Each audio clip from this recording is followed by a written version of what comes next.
को सुनता कैसे है? पाइथन में इसका सीधा सा जवाब है इनपुट फंक्शन। अब देखिए, ये बड़ा दिलचस्प है।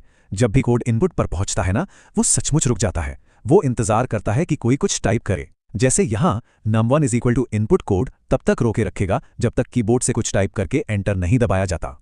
और ये बात गांठ बांध लीजिए, ये बहुत जरूरी है। कोई चाहे नंबर टाइप करे, नाम लिखे या पूरा वाक्य, इनपुट उसे हमेशा टेक्स्ट ही मानेगा, जिसे हम स्ट्रिंग कहते हैं। आप देख ही सकते हैं, टाइप num1 का रिजल्ट क्लास स्ट्रिंग आ रहा है, क्लास इंट नहीं।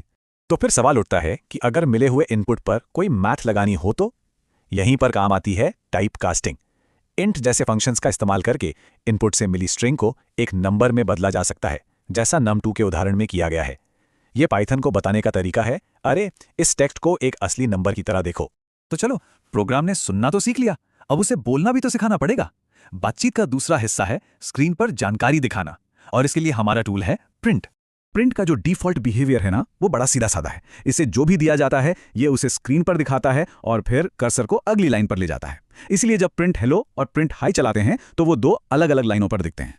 लेकिन अगर इन्हें एक ही लाइन पर लाना हो तो यही तो एंड पैरामीटर का जादू है।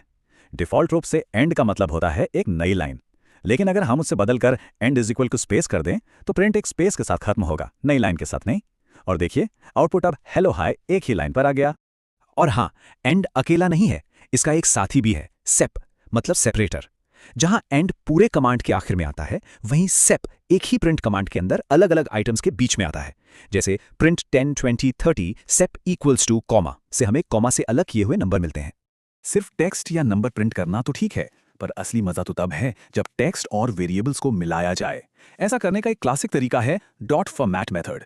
ये तब बहुत काम आता है जब हमें एक स्ट्रिंग का टेम्पलेट बनाकर रखना हो और वेरिएबल्स बाद में डालने हो। जरा यहां देखिए, स्ट्रिंग में कर्ली ब्रेसेस हैं, ये खाली स्लॉट की तरह हैं। फिर हम स्ट्रिंग पर डॉट फॉर्मेट को कॉल करते हैं और वो वेरिएबल्स पास करते हैं जिन्हें स्लॉट में भरना है। पाइथन उन्हें लाइन से भर देता है, पहला वेरिएबल पहले ब्रेस में, दूसरा दूसरे में और ऐसे ही आगे। और मजे की बात यह है कि हम इन ब्रेसेस के अंदर नंबर डालकर ऑर्डर भी कंट्रोल कर सकते हैं। यहाँ 1 का मतलब है फॉर्मेट को दिया गया दूसरा वेरिएबल इस्तेमाल करो, और 0 का मतलब है पहला। इससे हमें आउटपुट को अपनी मर्जी से आगे पीछे करने की पूरी आज़ादी मिलती है। फॉर्मेटिंग अपनी